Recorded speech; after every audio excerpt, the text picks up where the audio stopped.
Hola, vamos a resolver el examen de Economía de la Empresa de la prueba de acceso a la universidad en la modalidad UNED PCE que se ha realizado esta mañana, el día miércoles 24 de mayo de 2023. Como sabéis, la prueba consiste en 12 preguntas de tipo test de las que hay que responder 10 y 3 ejercicios de la prueba de desarrollo de las que hay que resolver 2. Bien, pues empezamos con la parte de teoría. En la parte de teoría, en la primera pregunta decía, ¿cuál de las siguientes afirmaciones es correcta? Entonces, la correcta sería la primera, ya que en las sociedades limitadas el capital social está dividido en partes iguales que son las participaciones. Esa sería la respuesta correcta. En la segunda pregunta nos habla de la dimensión de la empresa que se corresponde con la capacidad de producción de sus instalaciones. Por lo tanto, la correcta sería la A. Respecto a la tercera pregunta, nos pregunta cuál será el punto muerto, como sabéis, el umbral de rentabilidad de una empresa sabiendo que el coste variable unitario del producto es de 6 euros, el coste fijado total 48.000, el coste fijo y el precio al que se vende es de 30 euros. Entonces, de lo que se trata es de aplicar la fórmula del punto muerto, como tenéis aquí abajo, dividiendo el coste fijo entre el margen, que será la diferencia entre el precio de venta y el coste variable, de forma que el volumen de producción que se corresponde con el punto muerto y que se corresponde con un beneficio cero sería de 2.000 unidades, siendo la respuesta correcta la A.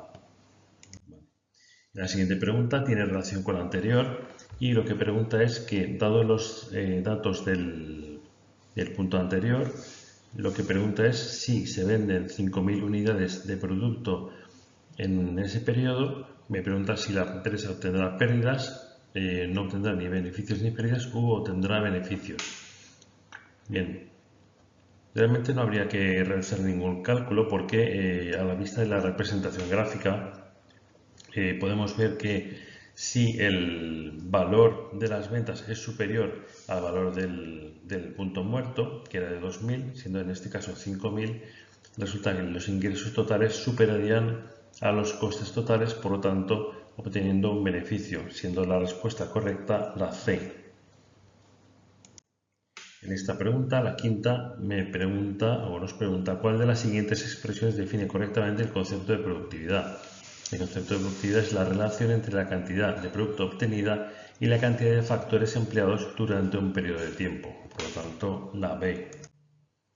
Respecto de la siguiente pregunta, una empresa que produce 20.000 unidades de un bien y tiene unos costes fijos de 300.000 y nos da los costes variables de 25 euros por unidad y el precio de venta de 50 y nos pregunta sobre el beneficio.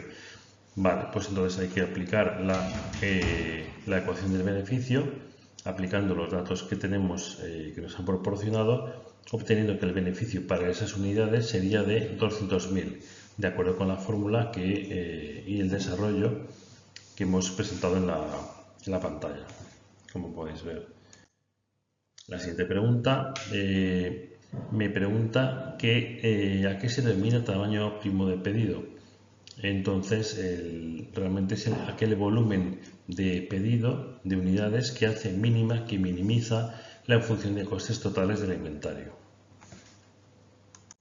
En la pregunta 8 me dice que el criterio que segmenta el mercado según el estilo de vida de los consumidores se denomina psicográfico. Respuesta C. En la pregunta 9 me pregunta acerca del payback de un proyecto de inversión con esos datos. Si ponemos los datos que nos proporciona la tabla que veis más abajo, vemos que al final del tercer año el desembolso del proyecto se ha recuperado totalmente. Por lo tanto, habrán transcurrido 3 años o 3 unidades de tiempo, como muestra la respuesta C.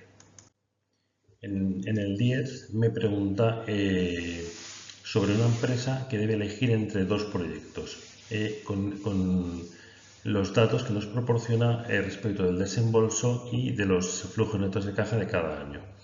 Y nos pregunta acerca de, utilizando el criterio del valor actual neto y una tasa de descuento del 5%, me pregunta primero si los dos proyectos son realizables por si sus van mayor que 0 y cuál de los dos es preferible al otro.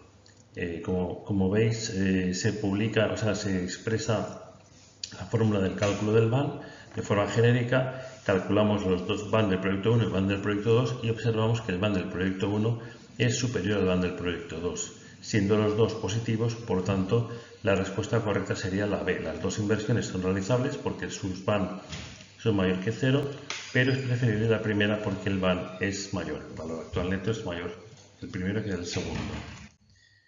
En la pregunta número 11 me pregunta acerca del balance de situación, que diremos que es un documento que representa el patrimonio de una empresa debidamente valorado en un momento determinado del tiempo. Respuesta C.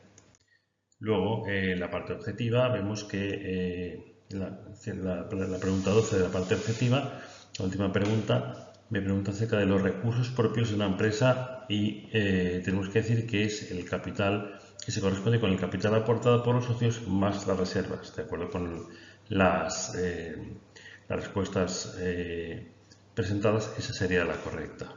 Bien, y esto sería, digamos, las preguntas de la parte objetiva. Las preguntas de la parte de desarrollo serían las siguientes. Aquí nos presenta esta pregunta, este ejercicio, en la que me pide elaborar un balance de situación de la empresa, calcular el resultado del ejercicio y determinar el fondo de maniobra. De la información que se proporciona la trasladamos al balance de situación y entonces vemos que nos falta el dato del resultado del ejercicio. Entonces, como sabemos que el total del activo tiene que ser igual al total pasivo más patrimonio neto, y es el dato que nos faltaba, la diferencia precisamente es el resultado, que son 18.500.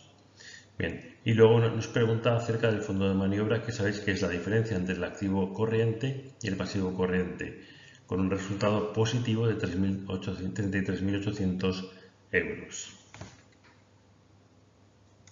Bien.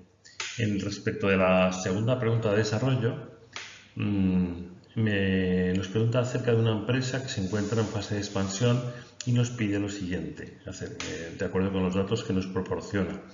Nos pide calcular valor nominal, valor teórico de una acción antes y después de la ampliación, y luego calcular el valor del derecho preferente de suscripción, teniendo en cuenta que el valor de las acciones antes de la ampliación se corresponde con los datos del valor teórico contable. Bien, lo primero, y luego definir la acción, lo que es el concepto de acción. En primer lugar, vamos a calcular el valor nominal, que se corresponde con la relación entre el capital y el número de acciones, teniendo un valor de 2,5 euros por acción.